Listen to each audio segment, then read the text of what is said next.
Sebenarnya kalau kita betul-betul ada time machine nak kembali ke zaman dulu-dulu, waktu tu sebenarnya konsep khalifah ni sebahagian besar umat Islam tak penting lagi. Kita sekarang dia rasa apa khalifah jatuh ni satu peristiwa sangat. Dia khalifah ni macam simbol je lah sebenarnya. Jatuh tak jatuh tu bagi ramai sebenarnya tak penting. Akhirnya dia jatuh pada 1924 tu, dia menoktakan lah simbol politik tu buat selama-lamanya.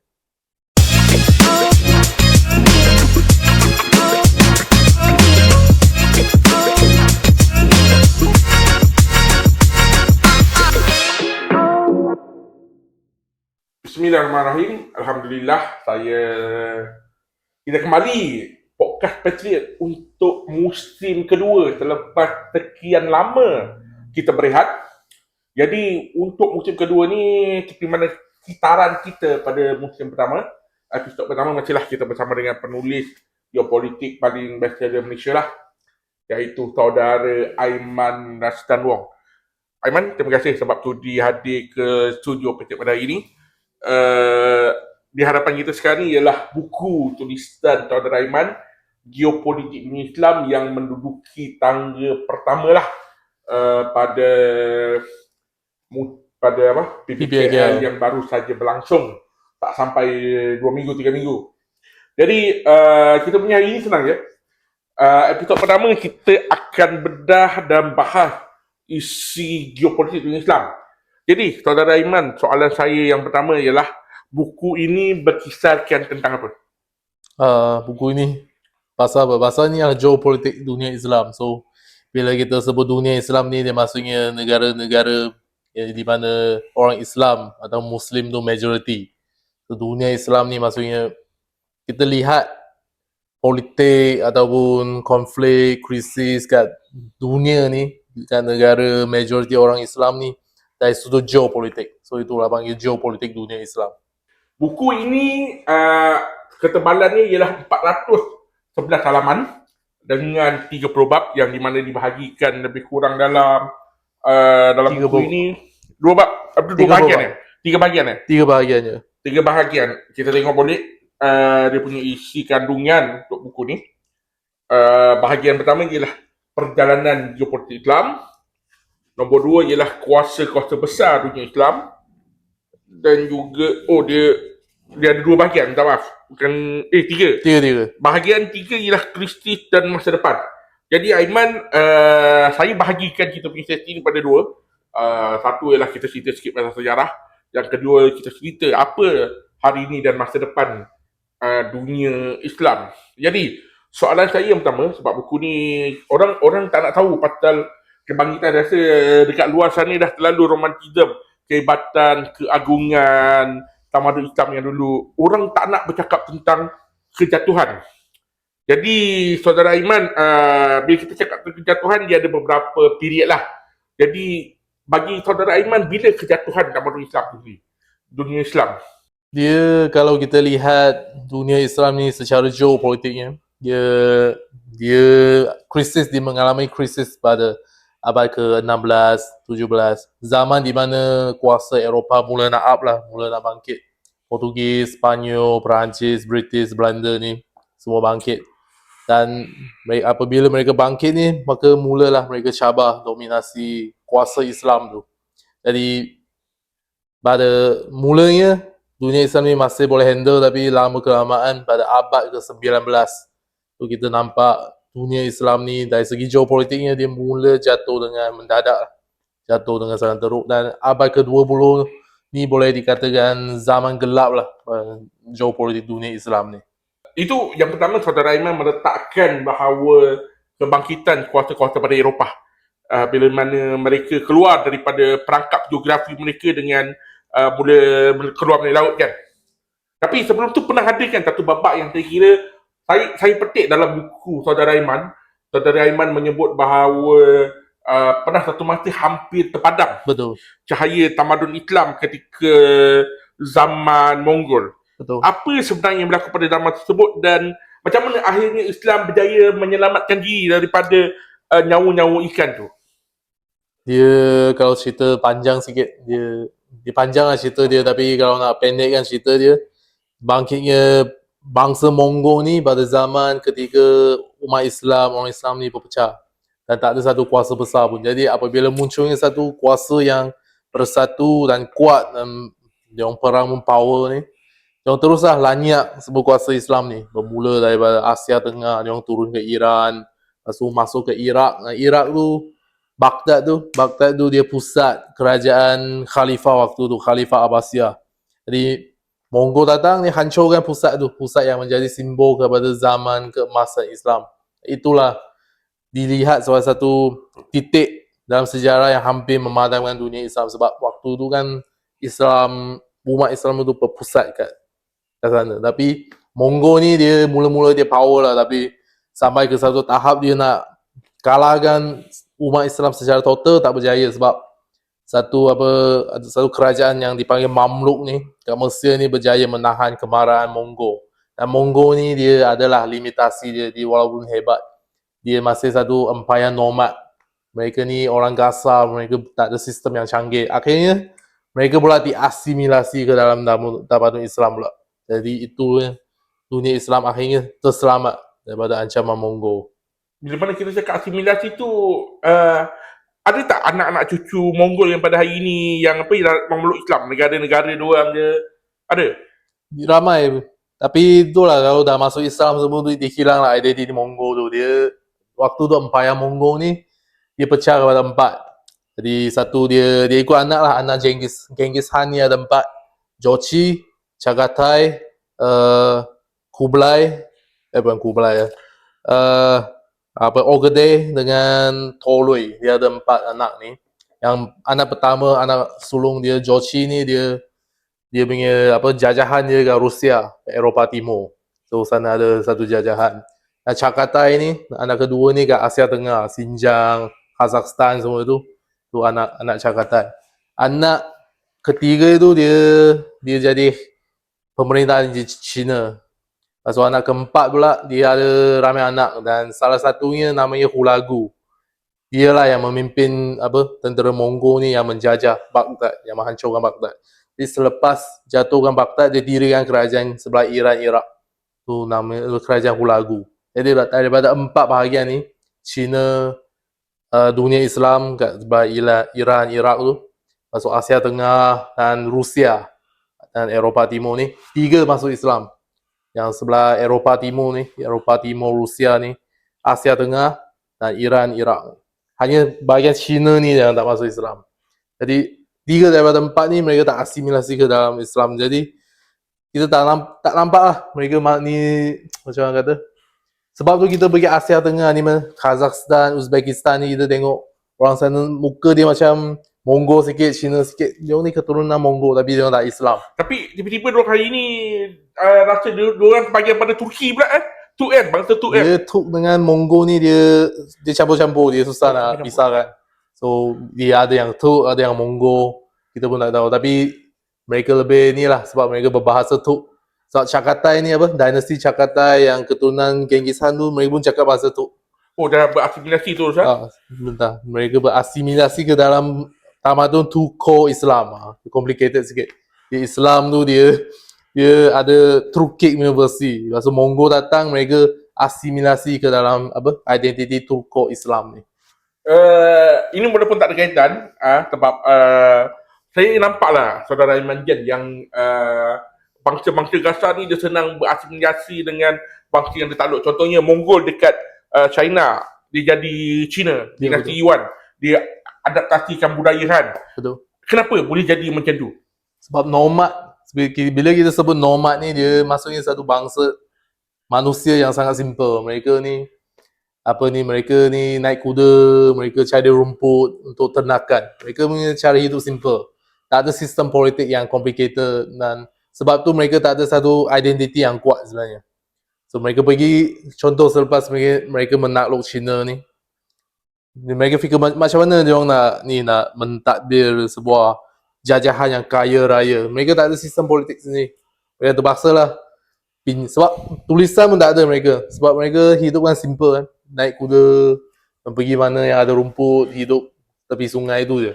Bila mereka masuk ke dalam tamadun di mana ada kota, ada perpustakaan, ada sekolah, ada kerajaan besar, mereka ada sistem yang kuasai semua tu. Terpaksa belajar dan penduduk sedia ada. Sebab tu mereka terpaksa asimilasi. Kita nampak benda ni pada bangsa Arab juga kan. Betul? Bangsa Arab dia adaptasi kebudayaan Parsi, Betul. ilmu-ilmu daripada Betul. Parsi yang membawa kepada zaman keemasan tamadun Islam. Okey. Tadi saudara Aiman ada sebut zaman keemasan tamadun Islam dan saya pun baru tersebut tadi. Jadi soalan saya yang seterusnya untuk saudara Aiman ialah zaman keemasan Islam kita selalu sebut, tapi jarang kita tanya apa syarat-syarat yang membolehkan ia berlaku dan kenapa kita dah tak boleh nak ulang benda yang sama sekarang. Dia salah satu sebab dunia Islam waktu tu dia ada ni apa, keemasan dari segi intelektual, orang kata dia zaman keemasan dari segi intelektual, sebab dunia Islam waktu tu lah pusat dunia. So dari apa, pedagang dari China ke, India ke, Parsi ke, mereka mesti dari Eropah, mereka mesti kena lalu dunia Islam. Dan bila mereka lalu ni, mereka kumpul sama-sama, maka mereka bawa ilmu. Dan itulah mula wujudkan satu apa, budaya ilmu orang panggil cosmopolitan. Maksudnya dia kumpulkan semua pakar-pakar dunia dalam satu bumbung di Baghdad, di pusat dunia Islam waktu tu. Sebab tu dia boleh lahirkan apa, orang kata tamadun atau budaya ilmu yang tinggi. Contoh macam hari ni, orang nak pergi belajar, orang fikir mana? Nak pergi UK, nak pergi US. So mereka pergi sana ni, semua pakar dari seluruh dunia kumpul kat sana, mereka wujudlah budaya ilmu di sana. Itu sebabnya di zaman dulu kita ada zaman keemasan intelektual Islam ni, sebab dunia Islam adalah pusat dunia. Tapi hari ni pusat dunia dia dah keluar. Dia bukan lagi kat dunia Islam, dia kat barat ataupun sekarang timur. Bangkitnya Jepun, Korea, China. Dan sebab tu sekarang kita susah lah nak apa, orang nak tiru balik zaman keemasan tu sebab dah ubah zamannya. Okey. Tadi kita dah sebut Turko Islamik kan, Saudara Aiman. Jadi Uthmaniyah ialah sebahagian daripada ketamadunan Turko Islamik. Dalam banyak empayar Islam yang pernah bertahan. Kita ada Umayyah, kita ada Abbasiyah, kita ada Fatimiyah, kita ada Safavid, bahkan kita ada Mughal.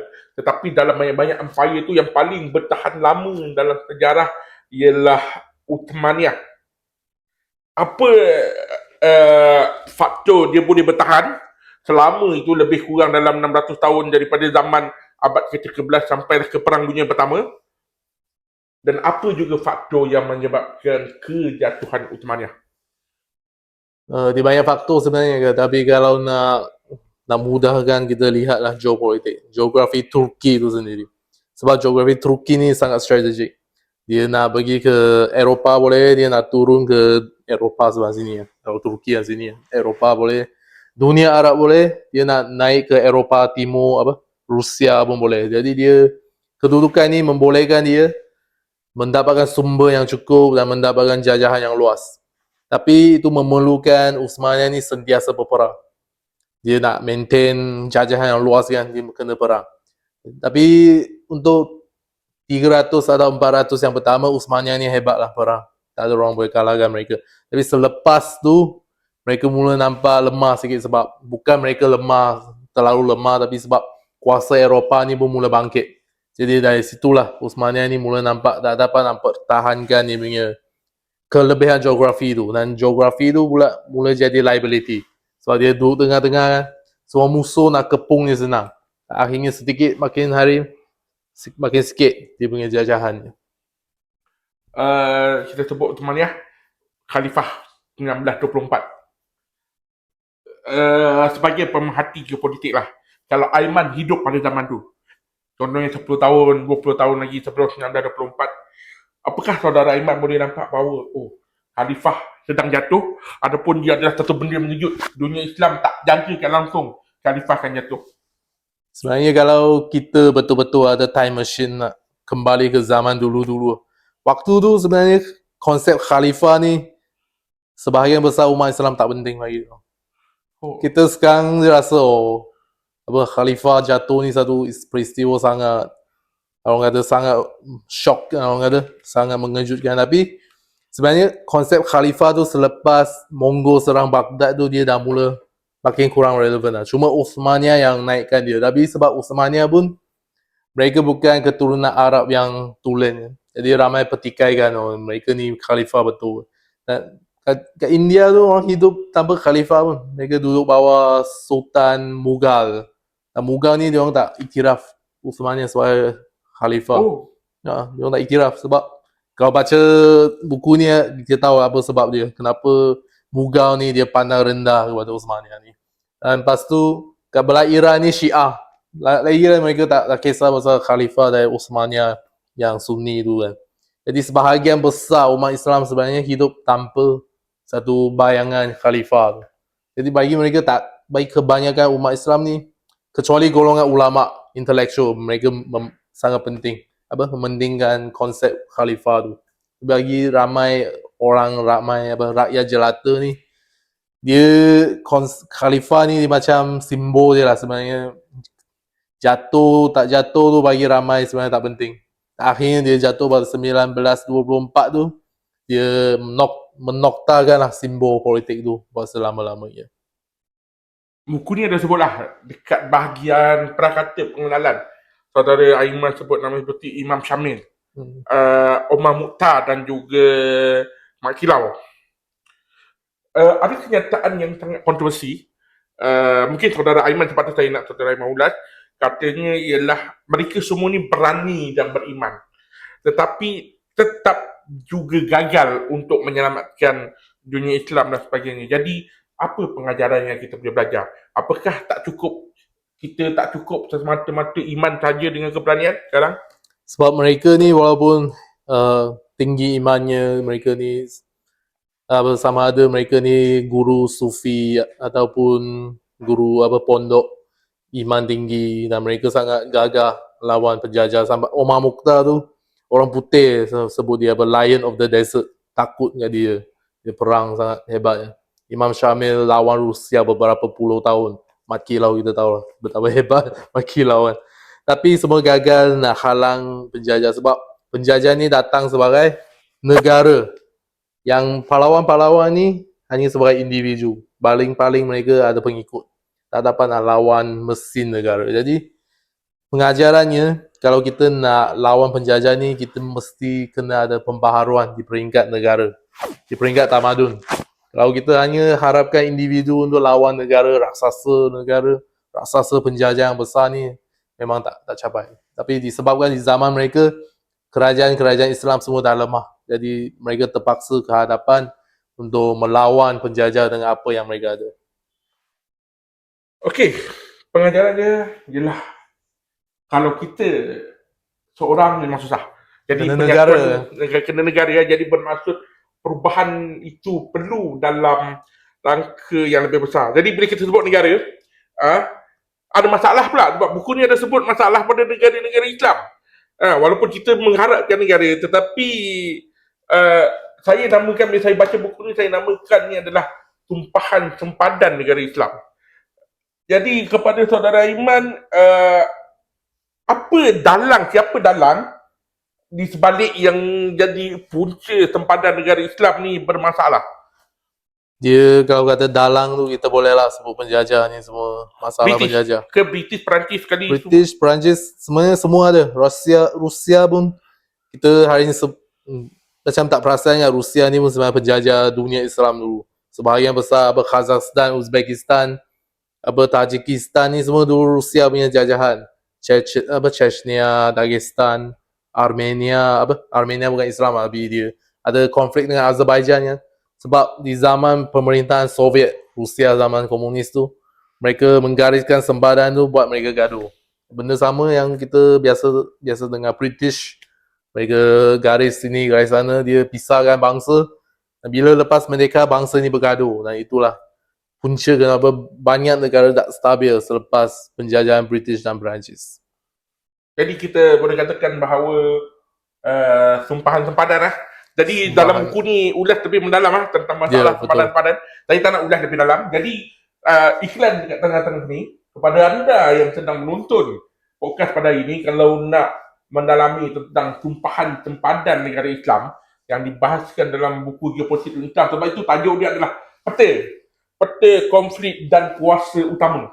Sebab kebanyakan masalah dunia Islam pada hari ini adalah kerana peta yang mengakibatkan konflik antara kuasa utama negara-negara Islam dan juga negara luar lah, negara barat. Jadi kita terus kepada soalan pada hari ini.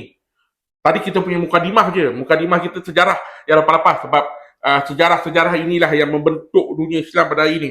Jadi, kalau pada hari ini saya akan petik satu demi satu kuasa-kuasa utama. Pertama ialah Arab Saudi. Arab Saudi ni ialah antara kuasa utama dunia Islam pada hari ini. Tapi kita nampak kebergantungan dia pada Amerika. Sejauh mana kebergantungan Saudi pada Amerika? Apakah contohnya nanti Saudi akan belah pada Amerika ke, tarik diri ke, ataupun mula diversekan dia punya kebergantungan pada kuasa yang lain pula? Saudara Iman? Sejak orang kata lepas Perang Dunia Kedua ni, memang Arab Saudi ni adalah bergantung kepada Amerika. Ini bukan rahsia, ini memang fakta terbuka. Dia bergantung kepada Amerika untuk dapatkan pelindungan ketenteraan. Sebab selain Amerika, tak ada negara yang bagi pelindungan sebegitu. Tapi sebab once kamu jadi adik ataupun dinaung oleh Amerika ni, memang Amerika pun tak akan bagi kuasa lain yang jaga kamu. Jadi memang terpaksa Arab Saudi bergantung pada Amerika. Sebab apa? Sebab kalau tiada kaitan dengan sejarah. So lepas Perang Dunia Kedua, zaman Perang Dingin, apa ancaman utama dunia? Komunis. Saudi pun takut komunis juga. Dia bukan Malaysia je takut. Dia pun takut komunis. Jadi dia perlukan Amerika untuk lawan komunis. Dan negara macam Mesir, Syria, Iraq waktu tu, mereka disokong oleh Soviet komunis. Jadi dari situlah mulanya hubungan yang kukuh. Lepas Perang Dingin tamat pula, apa ancaman baru? Iran satu ancaman, tapi yang lagi besar ni orang panggil kumpulan so-called pengganas lah. Bukan saya yang label, tapi biasanya media melabel mereka sebagai pengganas. So, salah satu yang paling utama ni Al-Qaeda. Dia memang mereka pun memusuhi negara monarki Islam macam Saudi. Mereka anggap ni subahat dengan Amerika, mereka nak jatuhkan. Jadi sekali lagi perlu bergantung kepada Amerika. Dan selepas ancaman Al-Qaeda ni surut, mula bangkitlah Iran pada zaman selepas Arab Spring. So mulalah bangkit kuasa Iran ni, menyebabkan Saudi ni terus bergantung. Jadi Saudi sebenarnya kita cakap dia ni terlalu pro Amerika, tapi sebenarnya dia pun tak ada pilihan juga. Selain Amerika, siapa nak tolong dia? Tapi kalau ada peluang, dia pun nak cuba diverse, macam saudara Helmi sebut, dia nak diverse, mempelbagaikan hubungan keselamatan antara China. Tapi cuma China ni masalah China ni dia nak jaga hati semua orang. Jadi dia susah nak bagi perlindungan eksklusif yang macam Saudi yang nak. Saudi nak macam jaminan keselamatan terhadap Iran. Macam China tak boleh bagi dia sebab dia jaga hati Iran pula. Jadi akhirnya Saudi dia terpaksa sentiasa bergantung kepada Amerika. Macam walaupun umat penting, tetapi sekarang ni zaman negara bangsa kan. Betul. Jadi negara tetap akan pentingkan negara dan rakyat di sini berbanding dengan orang luar. Betul. Jadi bila kita sebut pasal soalan saya tadi, umat. Bila orang nampak Saudi dia dicondong kepada Amerika, patut tiba-tiba hanya satu-satunya negara Islam yang lantang lawan Amerika ni, Iran. Dan baru-baru ni pun Iran tunjukkan walaupun segala macam Israel dengan Amerika cuba buat, mereka masih bertahan, masih kuat, bahkan boleh menganjing lagi Trump waktu dekat Switzerland dan sebagainya. Bahkan siap nak tanda tangan memorandum pun dalam bahasa Parsi. Persoalan saya ialah, Iran ni betul-betul ke pejuang umat, atau dia ada orang cakap kalau yang anti-Syiah ni dia sedang bertakiah, dia ada udang di sebalik batu? Ini bergantung kepada apa definisi umat lah sebenarnya.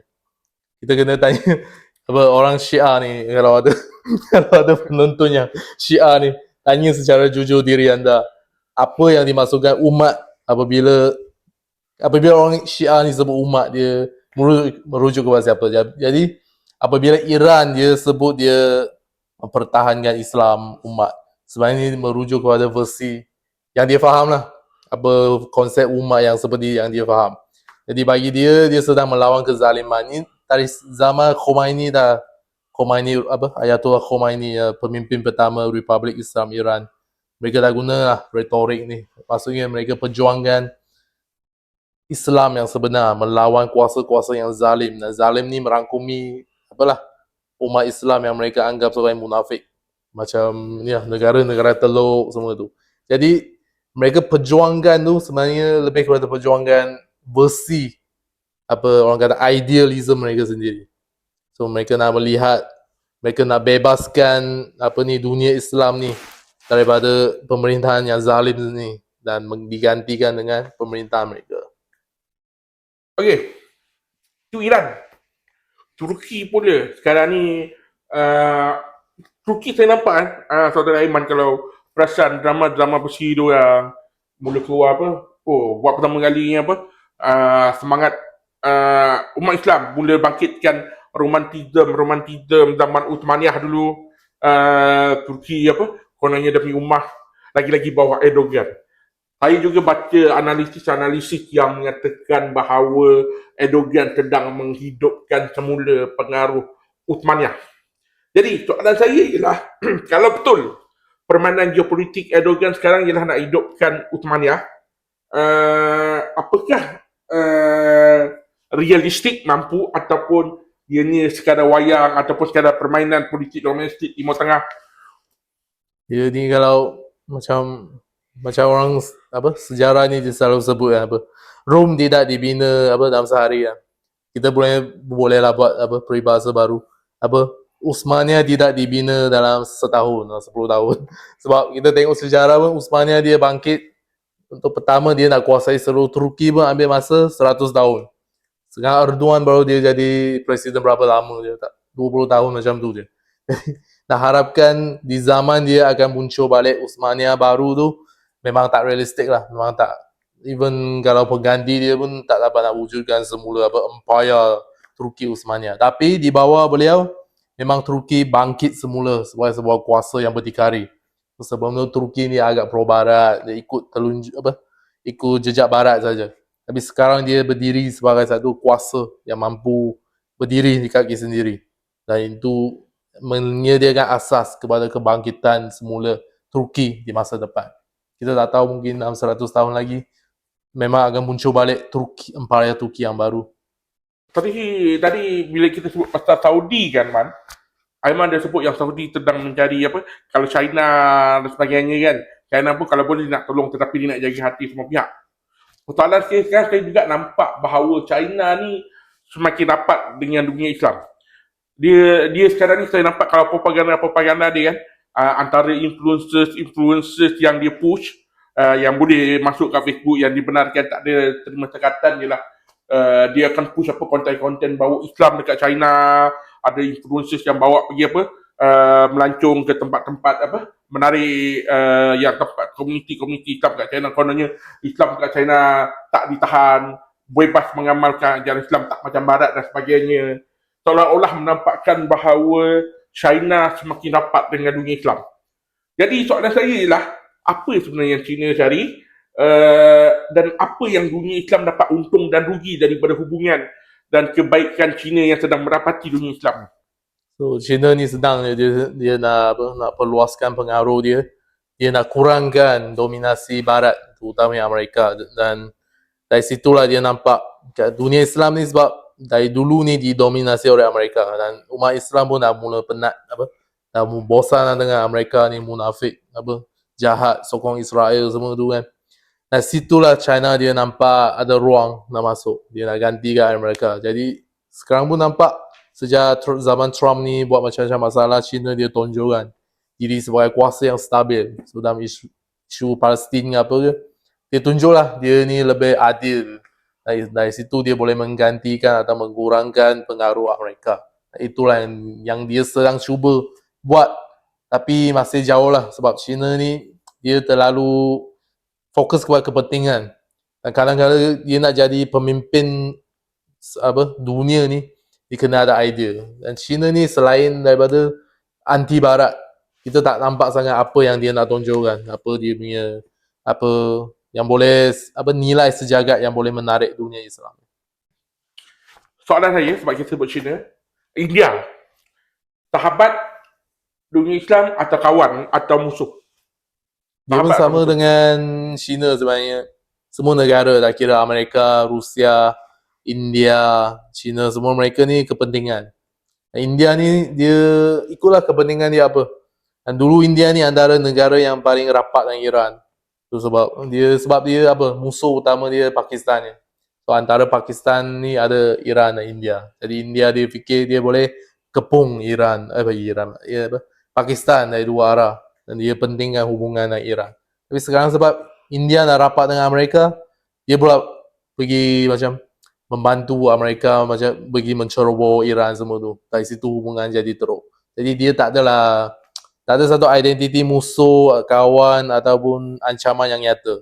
Dia sentiasa berubah mengikut kepentingan pada masa itu.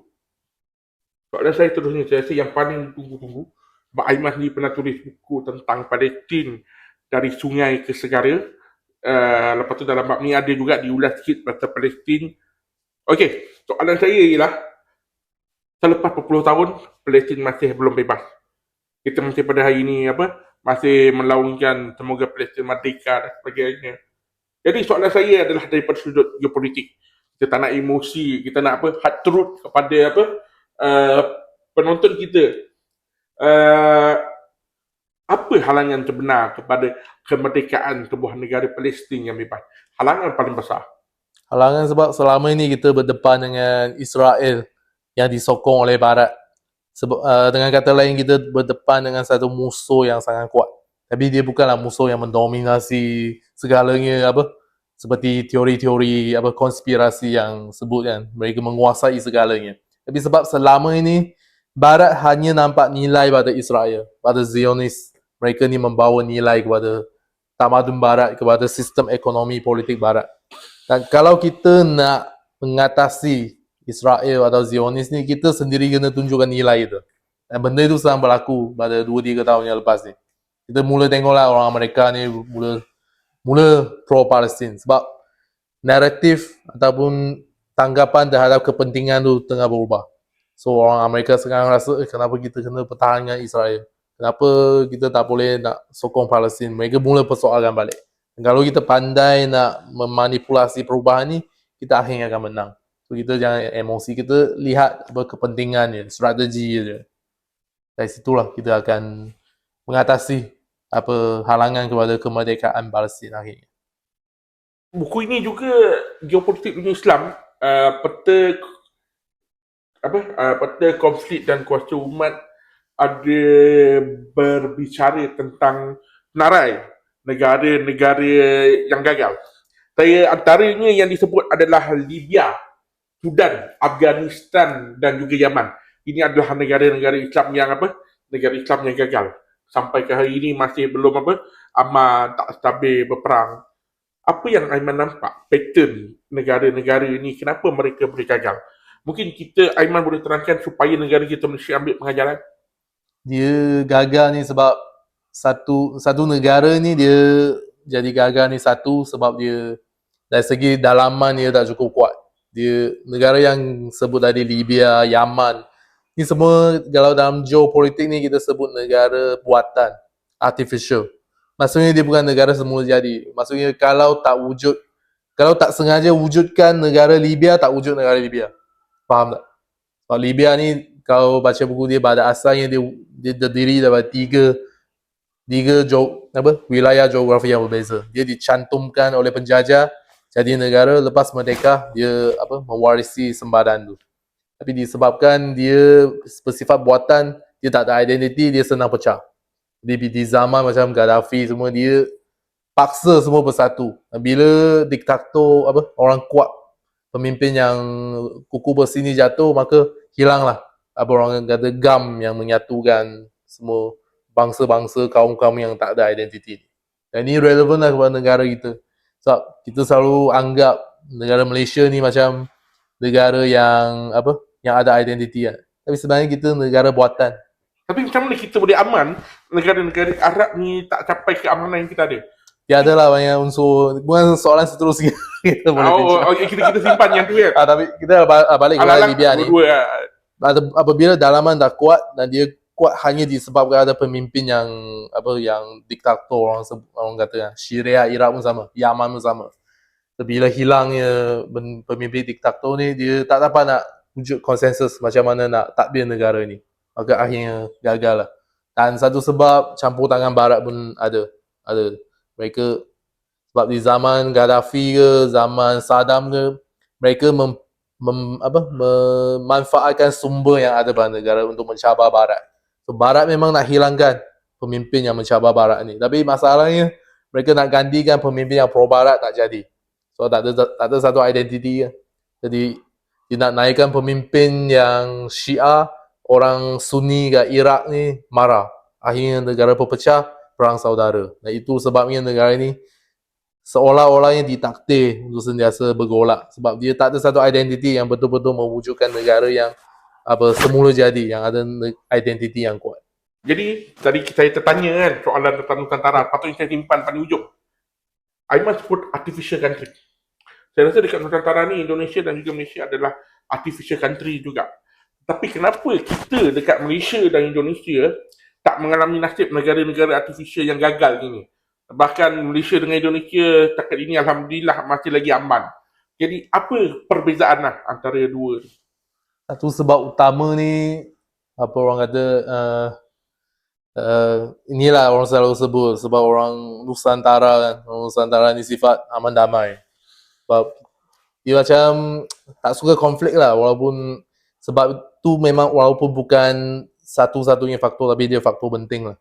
Dia menjadi sebab orang Melayu ni relax je. Dia tak suka sangat konflik. Jadi itu sebabnya kalau ada konflik besar pun mereka tak terus angkat senjata. Macam kat Arab ni apa-apa nak selesai angkat senapang, angkat pedang. Tapi kat Nusantara ni apa-apa berlaku paling-paling ni gaduh mulut dia lah. Tapi tak akan sampai ke tahap perang saudara yang teruk. Nah, itu antara sebab utamanya. Tapi sebab yang lebih besar, lebih orang kata structural ni, ialah kita hidup di rantau yang agak aman. Ada ASEAN semua tu. Memang kita sengaja tak nak cetuskan perang, tak nak cetuskan konflik. So, macam isu Rohingya yang tengah viral sekarang. Dia kalau kat rantau Arab itu dah jadi perang besar lah sebab isu Rohingya ni. Tapi kita semua sabar, kita tak nak konflik. Kita nak jaga Myanmar, kita nak jaga sesama sendiri. Kita tak nak buatkan satu isu ni dia menjadi konflik besar. Itu satu kelebihan utamalah di rantau ni. Kalau negara Arab dah masuk campur dan sebagainya. Isu pelarian Palestin mencetuskan banyak perang di Timur Tengah. Dekat Arab. Salah satunya perang kat Jordan lah, orang panggil Black September 1970 lah, zaman tu lah. Sebab terlalu ramai pelarian Palestin masuk ke Jordan, akhirnya sampai tercetus perang. Sebab Raja Jordan dia takut ni orang Palestin nak gulingkan dia. Lepas tu orang Palestin pindah ke Lebanon pula, tercetus perang sebab Kristian kat sana dia tak boleh terima pelarian ni, mereka angkat senjata perang. Jadi pelarian kat rantau lain boleh cetuskan perang besar. Tapi kat sini kita masih adalah sifat kemanusiaan, nak melindungi mereka sampai tak jadi konflik yang besar. Itu satu kelebihan yang kita ada. Memang kita boleh kata kita ada sifat yang lain daripada lain. Boleh saya katakan lah, sifat ni barangkali boleh jadi sebab rantau Kepulauan Melayu ni kan, Nusantara ni, dia lebih kepada perdagangan, trade antara satu sama lain.